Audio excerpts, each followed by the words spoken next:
The protection fee is $50,000. The cafe that had been my late father's and mother's dream was mercilessly forced to close by the gangs. When I returned from my business trip, what I saw was an empty cafe. It was hard to believe that the lively atmosphere from the first day had vanished, and I stood there in shock. Seeing my mom quietly shedding tears, a surge of anger toward the gangs welled up inside me. I picked up my phone and made a call. "It's me. Get Mr. Keller, the boss, on the phone right now. My name is Tyler. I'm just an ordinary office worker. Today, my mom is finally opening the cafe she's always dreamed of. Since I have to go on a business trip, I won't be able to attend the grand opening, but I decided to help out with the preparations early in the morning." I took another look around the cafe. The walls were painted a soft beige, and the wooden furniture added a warm touch. Potted plants placed near each seating area served as natural dividers, giving a cozy, semi-private feel. The gentle morning light streaming through the windows seemed to quietly bless the start of a new day. Only 3 more hours until the grand opening, I said to my mom, Linda. She was behind the counter, doing a final check on the coffee machine, but when she heard my voice, she paused and turned around. Her expression was a mix of relief and nervousness, yet there was a subtle, radiant joy in her face. "Yes, finally," she replied with deep emotion, her eyes seeming to gaze into the past. In that distant look, I could sense the memories of the days she had dreamed of. My parents had always pursued their dream of opening a cafe together since they were young. However, when I was a child, my dad passed away in an accident, and that dream seemed lost. Even so, my mom never gave up. She stood up on her own and made it to this day. I had watched her efforts more closely than anyone else. That's why my heart was filled with joy to be able to share this day with her. The interior design is perfect, and the staff training went well. Now we just have to wait for customers. My mom, full of determination, clasped her trembling hands tightly to steady them. The way she held her hands together almost looked like she was praying, and maybe that was part of it too. To lift her spirits, I spoke more brightly than usual. "The rent here is reasonable, and there's good foot traffic. Plus, there are plenty of offices nearby.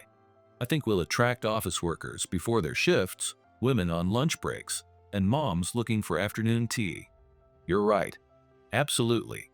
Especially your pancakes, they're incredible. I'm sure they'll be a hit no matter the time of day." Since I was a kid, my mom always made pancakes for me. Her pancakes, with a dollop of homemade butter in the center and plenty of syrup on the side, tasted like pure happiness. They're tall with a crisp exterior, but when you poke them, they wobble softly, and the inside is moist and smooth. It's a unique pancake that lets you enjoy a variety of textures. Apparently, it was the first dish that won over my dad's heart. The pancakes, made with love and memory of my dad, were once made just for me, and now they'll be made for the customers. My mom's heartfelt pancakes, filled with the spirit of caring for others, are sure to bring happiness to anyone who tastes them. When I saw the smiles on the staff's faces after tasting them, I was convinced it would be a hit. "Do you think your father is watching too?" My mom must have been thinking the same thing. She softly whispered while touching the pancake menu with her fingertips. "Don't worry, I'm sure Dad is watching from heaven." I pointed out the window. In the clear, cloudless sky, the morning sun was sparkling. "Maybe Dad moved the clouds out of the way so he could see your big day clearly," I said with a smile. My mom, finally easing her tension, smiled warmly back at me. Just then, my phone's alarm went off. It was time to leave, or I would miss the check-in for my flight. "Mom, as much as I hate to go, I have to get going. I still can't believe they suddenly sent me on a 3-day business trip when I had already requested time off. Maybe it just means they really rely on you. I don't know about that. Feels more like they're just using me conveniently. Still, they asked you because no one else could handle it. As a mother, that makes me proud." Saying that, my mom put her hands on her hips and puffed out her chest. It almost felt like her nose was a little higher in pride at that moment. Mom has always been someone who doesn't hesitate to praise or scold when necessary. It's always been like that since I was a kid, so I'm used to it by now, but this wasn't exactly the place for it. Feeling a bit embarrassed, I was genuinely relieved that the staff hadn't shown up yet. Alright, good luck with the cafe, and don't forget to send me pictures. I'm looking forward to them. Okay. Waving with a smile, I left the cafe, feeling my mom's encouragement behind me. Even though I focused on the meeting at my business trip destination, images of my mom's cafe kept slipping into my thoughts whenever I glanced between the lines of the documents. Though I tried to stay attentive during the questions and discussions, a part of my mind kept wandering back to the cafe.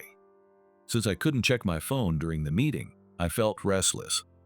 When lunchtime finally came, I checked my phone, but there were no new messages. Maybe she's just too busy. I reassured myself with that thought and forced myself to concentrate on work again. Back at the hotel after a shower, I saw a new message from my mom on my phone screen. The message read "photo attached," and I felt a rush of excitement and nervousness. I couldn't even wait for my hair to dry and quickly tapped the screen. It was a huge success. Along with those words were several photos showing the cafe filled with happy customers. Every table had one of my mom's pancakes on it. There were also photos taken by the staff showing my mom smiling as she cooked or served customers. As I went through each photo, tears of relief welled up in my eyes. "Dad, did you see that? You saw it, right? Your dream with Mom finally came true." I found myself talking to my dad. He must be celebrating up in heaven too. I started typing my reply to Mom. "Congratulations on the full house. Keep up the great work tomorrow too." As soon as I sent it, she replied with a fist pump emoji. The 3-day business trip was over.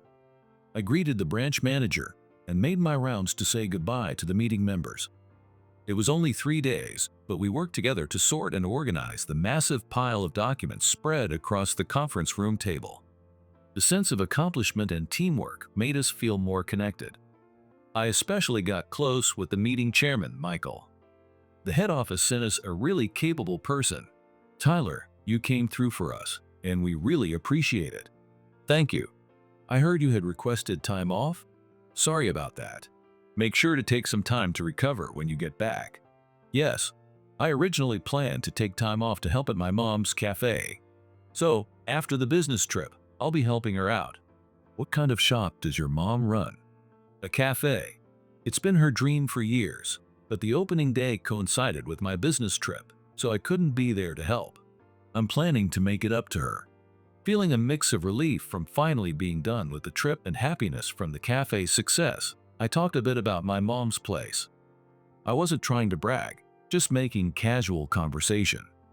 Michael widened his eyes in surprise, then smiled warmly and bowed slightly. "Helping our branch at such an important time. Thank you so much. I'll make sure to let the branch manager know." "Oh, it's really not that big of a deal. Since the cafe just opened, if you ever get a chance to visit the head office, please stop by. Thanks for the invitation. I'd love to. By the way, what do you recommend?" As if I'd been waiting for that question, I started talking about my mom's special pancakes. During these 3 days, I'd learned that Michael has a sweet tooth and loves pancakes, so I definitely wanted to recommend them. My mom's homemade pancakes. They've been a hit since day one. Customers loved them so much that the cafe was packed. I showed him the heartwarming photos from the grand opening that my mom had sent me. Michael squinted slightly at the bright images, smiling. "These are wonderful photos. The atmosphere looks great, and everyone, your mom, the staff, and the customers look so happy. Even through the picture, I can tell how fluffy those pancakes are." Hearing him praise the cafe made me genuinely happy. As I thought, Michael knows his pancakes. I wasn't wrong about him. I explained that the pancakes weren't just fluffy, they had a variety of textures that brought joy and satisfaction to those who ate them. I didn't miss the way Michael swallowed hard as he listened intently. He promised repeatedly that he would visit, and I thanked him before leaving the branch. Since I was allowed to go straight home after the business trip, I skipped the head office and went directly to my mom's cafe. Standing in front of the cafe, I couldn't believe it had only been 3 days. It felt like years since I was last there. However, something felt off. It was during business hours, yet there was a noticeable lack of energy from outside the cafe. Maybe it was temporarily closed, but the open sign was up, so that couldn't be it. Was the opening day just a one-time rush, and then the customers stopped coming? Still, it didn't make sense for the crowd to disappear in just 3 days. Judging by the smiles from the opening day, there should have been repeat customers. Now that I think about it, Mom hadn't sent any photos since the first day. I thought she was too busy with the successful business to take pictures, but could it be that the place had been deserted since day 2? Even so, it's strange for a popular cafe to suddenly lose all its customers, especially in an area without much competition. Feeling uneasy, I cautiously opened the cafe door. The gentle chime of the bell rang out, and soft, calming music filled the space. But despite the lights being on, the atmosphere inside felt heavy and dark. There wasn't a single customer or even a staff member in sight. Behind the counter, I saw my mom sitting with her head down, looking defeated. "Mom, I'm home." "Tyler, welcome back. You must be tired." She glanced up when the door opened, but realizing it was me and not a customer, she dropped her head again. Seeing her so drained of energy made cold sweat trickle down my back.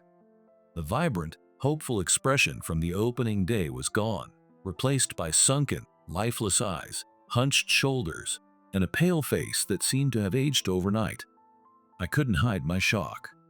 "Mom, what's wrong? Are you feeling sick?" She shook her head weakly at my question. I loosened my tie, took off my suit jacket, and hung it on the chair. Business mode was over.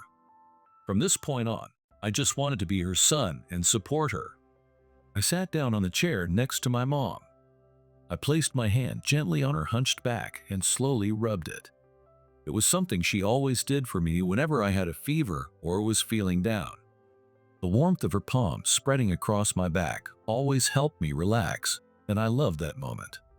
Maybe she understood my intention, as I felt the tension in her back slightly loosen through my hand.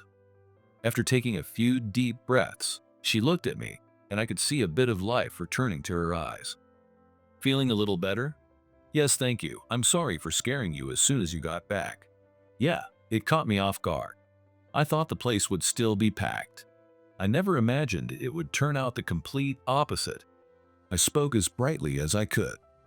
No matter the reason, being gloomy and pessimistic wouldn't help us think of a good solution. When times are tough, it's important to keep smiling. My father loved smiles, so my mom used to tell me that if I kept smiling and doing my best, my dad would bring happiness my way. I remember her gently saying that to me when I couldn't stop crying after my dad passed away. She was the one who lost her husband at a young age, raised me alone without remarrying, and must have been suffering the most. Except for the day of my dad's funeral, I never saw her cry. She always kept a brave, smiling face. Maybe my actions and cheerful attitude reminded her of those days, and that's why she started to regain her spirit. With a faint smile, she slowly began to share what had happened over the past 3 days. On the first day, the cafe was bustling. Everything went smoothly until closing time. Just as the staff left, some rough-looking men came in. Gangs or some street gangs? Probably gangs. They were calling someone boss and seemed to have a hierarchy, just a hunch. One key difference between gangs and street gangs is the structured hierarchy. While gangs may have some form of hierarchy, gangs are much more rigid about it. Either way, it was clear that some kind of criminal group had come to harass my mom. So, what did they say? They demanded a protection fee of $50,000, or they'd shut down the cafe. A protection fee? $50,000? Charging protection fees is a classic gang's tactic. However, it's illegal, and reporting it to the police should resolve the issue. The police, they said if I reported them, they'd destroy the cafe and harm the staff. What? How can they get away with that? Sure, it sounds like something the police should handle, but even if they made arrests, there's no guarantee they'd catch everyone. If just one of them escaped and held a grudge, it could get even worse. My mom must have thought the same, which is why she was trapped in this situation.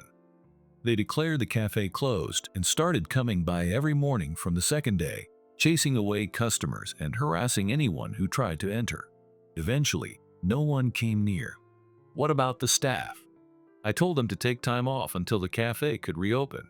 It wouldn't be safe if the gangs recognized them. That was the right call for the staff's safety. But it was unbearable to think that my mom's long-cherished dream was being crushed by such unreasonable threats just one day after opening. Maybe this happened because I was being selfish, trying to do something just for myself. Earlier, she had been trying her best to put on a brave face. But after confiding in me, the sadness seemed to overwhelm her, and her voice started to tremble as tears rolled down her cheeks. It had been years since I last saw her cry since my dad's funeral. Seeing her tears now shook me to the core. How painful, frightening, and heartbreaking it must have been for my strong-willed mother to break down like this.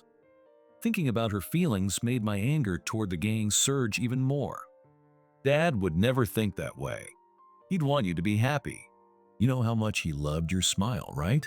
If you don't keep smiling, he might worry so much that he comes back to haunt us. You're right, I need to keep going. Talking about Dad seemed to calm her down a bit, but her energy still hadn't fully returned. I pulled her into a tight hug. But what should we do about the cafe now? Will they come back tomorrow too? She must have remembered the fear of being confronted by the gangs. My mom's face turned pale, and she started trembling slightly. I swore I would never forgive the gangs who put her in this state. No matter what it takes, I will make them pay. With that determination, I hugged my mom even tighter. Hey Mom, do you know the name of the gangs or the person who came here? They said it was Adam from the Ravenclaw Syndicate. I couldn't help but catch my breath. I managed not to shout, not wanting to startle my mom, who I was holding. Mom, I understand. Don't worry about the police, I'll take care of this. What are you talking about? It's okay, leave it to me. I patted her back gently, as if to soothe her, while repeating the names Ravenclaw Syndicate and Adam in my mind. I never thought that guy would get involved again. This time, I'll make sure to settle things. I let go of my mom, grabbed my phone from my bag. I found the number I was looking for in my contacts and made the call. After a few rings, a man's voice answered, identifying himself as part of Ravenclaw Syndicate. He was probably one of the phone handlers. Get Mr. Keller, the boss, on the phone right now. I didn't bother introducing myself and spoke in a commanding tone. The man's voice dropped even lower as he demanded to know who I was. I could hear the urge to yell at me for making a prank call in his tone. Even so, he kept his composure while handling the call, probably because I had suddenly mentioned Mr. Keller's name. If I really knew Mr. Keller, being rude could get him punished. Since he couldn't figure out who I was yet, he couldn't take any chances. It's Tyler. If you don't tell him that, you'll be the one getting disciplined. My warning must have worked, as the guy on the phone said he would inform Mr. Keller right away and asked me to hold on. As the hold music played, I turned to see my mom looking at me with concern. What is this call about? Who are you calling? Well, it's a bit of an old connection. Just then, the hold music stopped, and the call reconnected. The deep, dignified voice on the other end exuded authority, commanding both respect and fear. The voice belonged to Ryan, the boss of Ravenclaw Syndicate. Although he's a gang boss, he's also an old acquaintance of mine. Tyler, it's been a while. What's going on? Long time no see, Ryan. I've got something boiling my blood. Could you come over right now? For you to say that, it must be something serious. If it's your request, I'll do whatever I can. Where should I go? Thank you. I gave him the cafe's address, and he promised to head over immediately before ending the call. Hearing the name Mr. Keller, my mom tensed up even more, her body rigid with fear. Do you know someone in the gangs? Yeah, I know Ryan, the boss of Ravenclaw Syndicate. Ravenclaw Syndicate, that's the group that came here. Seeing her start to shake again, I quickly added more context. Ryan's a reasonable guy. I just want to check whether he knows about this situation. I see. Mom finally managed to take a shaky breath. The thought of how much Adam had tormented my mom only fueled my anger further. After a while, a sleek black luxury car pulled up in front of the cafe. I glanced at my mom, who was trembling slightly, and gave her a reassuring look before opening the door. A tall, well-built man stepped inside. Even to someone like me who isn't familiar with fashion, it was clear that his tailored suit was top quality. As soon as he saw me, his stern face softened into a smile. "Did I keep you waiting?" "No, not at all. I'm fine." "You haven't changed a bit. How many years has it been?" "It's good to see you again. Sorry for not staying in touch." "Don't worry about it. You know, staying away from gang's trouble is probably for the best. I figured no news meant you were doing well." As we talked, I guided Ryan to a sofa seat. He sat on one side of the table, while my mom and I took the opposite side. Ryan's men positioned themselves near the door and around the room, standing by. After a brief exchange of greetings, Ryan wasted no time and got straight to the point as soon as he sat on the sofa. His quick approach was a big help. "You've never contacted me before, so I figured it was something serious, right?" "Yes. Sorry for calling you out so suddenly. As you guessed, it's a troublesome matter. I'd really appreciate your help, Mr. Keller. I told you before, didn't I? If it's for you, I'll come no matter where you are and do whatever I can." "So, what happened?" "It's about Adam." The moment I mentioned Adam's name, Ryan's expression vanished, and the atmosphere around him shifted. It was anger. Even after all these years, Ryan still harbored deep-seated rage toward Adam. Fully aware of that, I continued. "My mom finally fulfilled her long-time dream and opened this cafe. On the first night, Adam and his men showed up and demanded a protection fee of $50,000. "What did you just say?" Ryan's low voice became even deeper. "Knowing that you probably didn't know about this, I asked you to come so I could explain the situation. I also wanted you to see the cafe firsthand. This place, which is my mom's dream come true, is on the verge of being destroyed because of Adam." Ryan's hands trembled as he placed them on his knees and bowed his head. My mom, as well as his subordinates, looked visibly shocked. Of course, they were. A major gang boss was bowing to an ordinary office worker like me. "I'm truly sorry. I had no idea someone like him was still within the organization. And Adam, of all people. Please make sure he's held accountable. I just want to protect my mom and her cafe." "Of course. I swear on my name, Tyler, that I will make Adam and his faction face the consequences. I will protect your mother and her cafe, no matter what." "Thank you." My mom seemed utterly confused, unable to comprehend why the feared Mr. Keller, leader of the very group that harassed her, was bowing to me. "Tyler, I'm completely lost here. What is going on?" "Sorry, Mom, I guess I left you out of the loop." "My apologies as well, ma'am. I must have startled you, appearing like this out of the blue." "Yes, you did, to say the least." "I owe your son my life." Ryan looked into the distance for a moment, then turned back to us with a gentle look. "If it weren't for Tyler, I wouldn't be here today. When I was living on my own back then, I once sheltered Ryan. That's how it all started." I began to explain to my mom how I met Ryan. Ryan's faction, known as the Ryan Group, made its money through legitimate businesses without involving ordinary people. On the other hand, there was also a faction that extorted money from ordinary people. That was the faction led by Adam, commonly known as the Adam faction. Even in the way they earned money, the Ryan Group and the Adam Group were complete opposites, clashing on almost every front. Originally, the leader of the entire organization, Mr. Kingston, kept both factions in balance. However, the day came when that balance was shattered. Mr. Kingston retired due to illness. Ryan was appointed as the next boss, but the Adam faction opposed it and tried to frame him. Betrayed and hunted down, Ryan was battered and injured when I first met him. I found him collapsed in front of my apartment, and without thinking, I brought him inside. Looking back, I was really glad I lived on the first floor back then. If I'd been living in a place without an elevator, I definitely couldn't have carried someone as big as you. Yeah, I've always been a big guy. Remembering those days, we both shared a laugh. Despite his imposing physique, Ryan had a bashful way of scratching his head, which looked oddly cute. After I got him inside, I cleaned him up and treated his injuries. That's when Ryan finally woke up. Most of his wounds were bruises, along with some cuts and scrapes. Luckily, he didn't have any major bleeding. When I saw his tattoos, I knew he was gangs. Still, not helping him wasn't an option.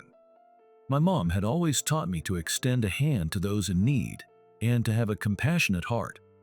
I wanted to live up to that lesson.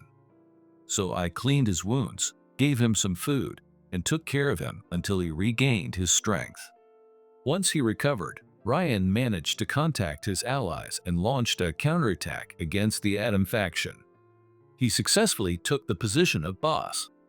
The Adam faction was disbanded, brought under Ryan's supervision, and spared their lives. Before he left, he told me, "If anything happens, call me, and I'll be there. A gang who doesn't repay a debt of gratitude isn't worth much."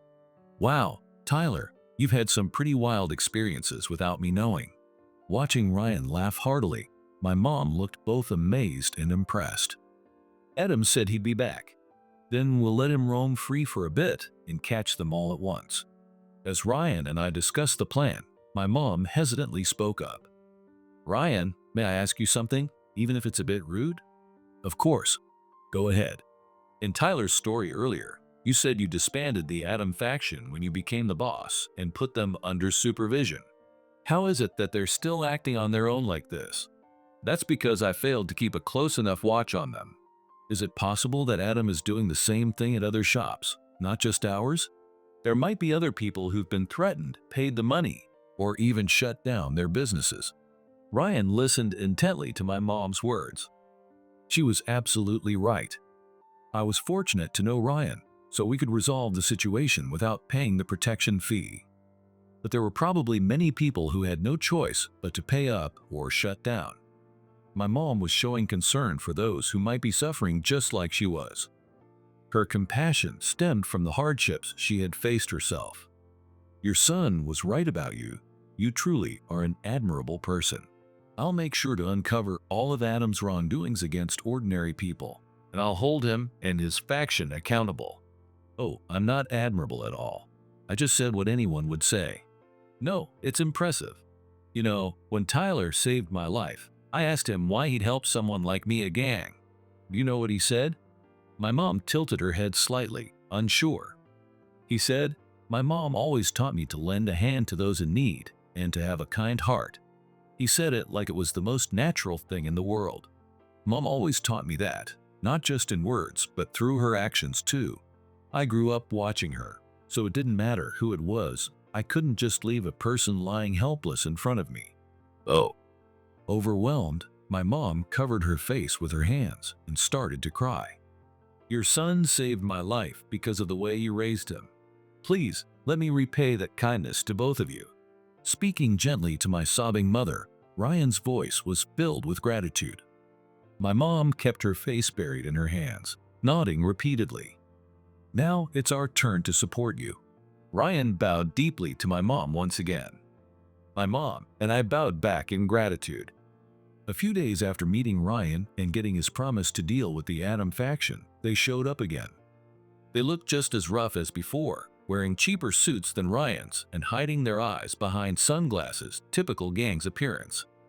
My mom peeked anxiously from behind the counter. I gave her a reassuring nod and stepped out from behind the counter. I positioned myself right in front of Adam, crossing my arms and glaring up at him. Adam, unfazed by my glare, smirked and spoke with a sneer. "So, have you managed to scrape together the $50,000 yet? You mean the protection fee? Not a chance." I deliberately scoffed as I replied.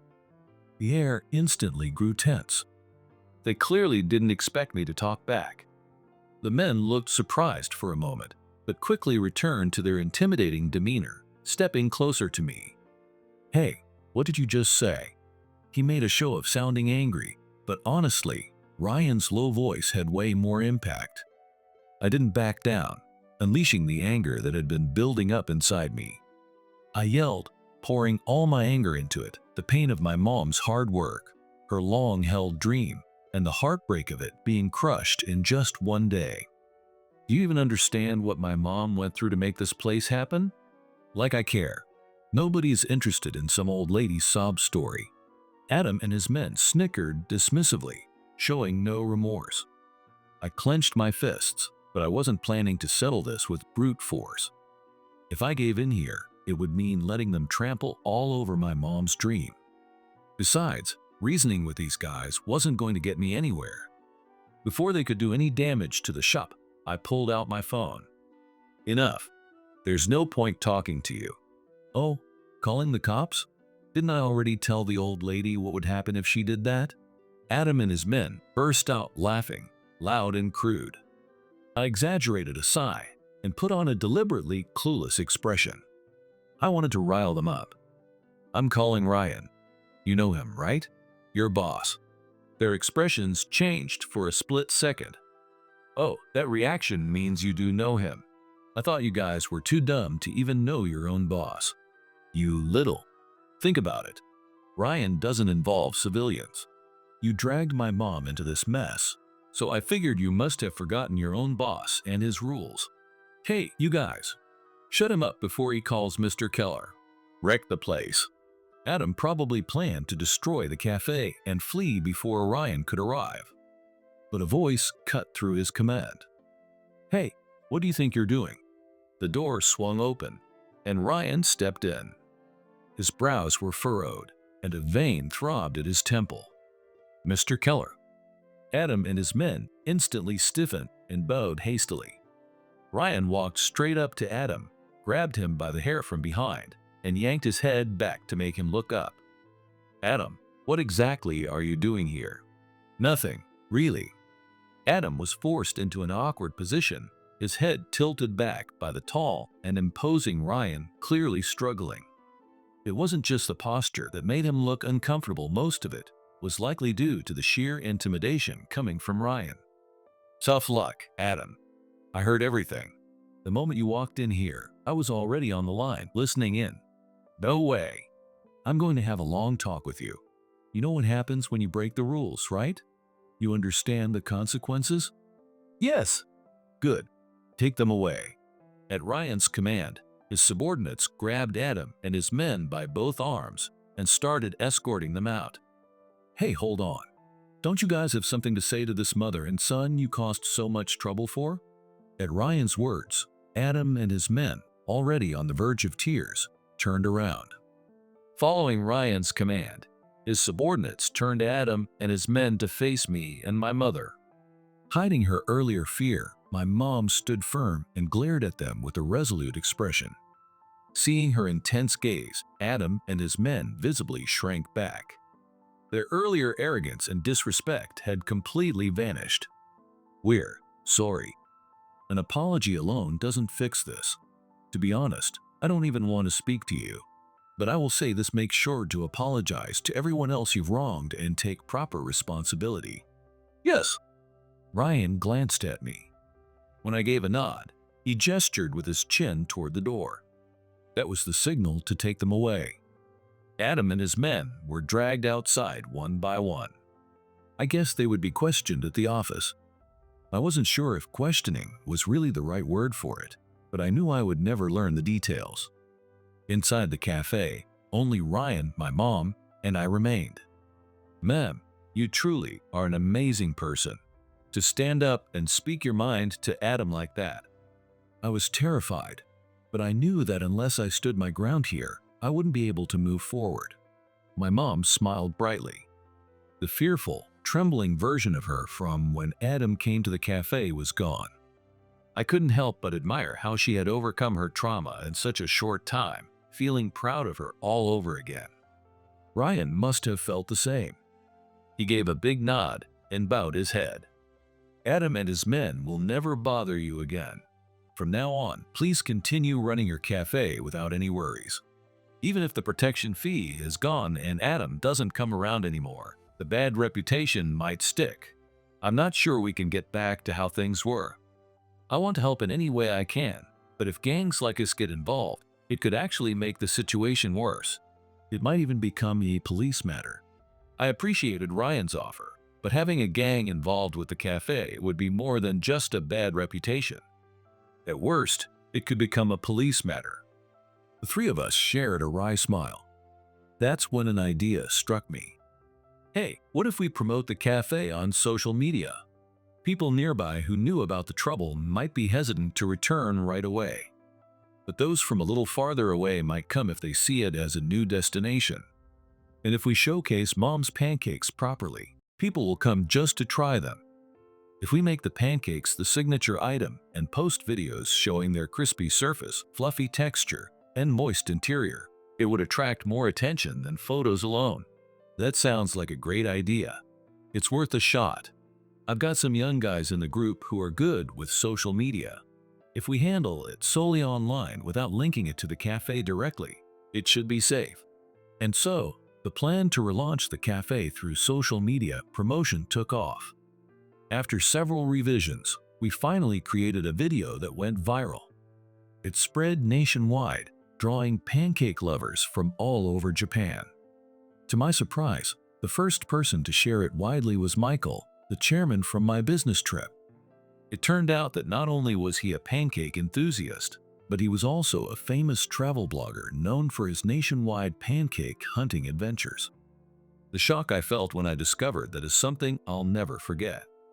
His popular blog, especially among young people and women, was the catalyst that set off the viral spread.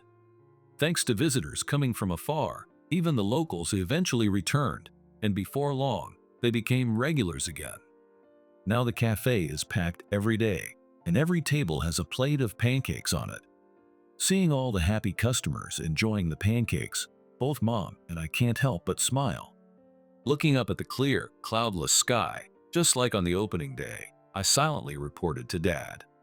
Mom's heartfelt pancakes are still making people happy today.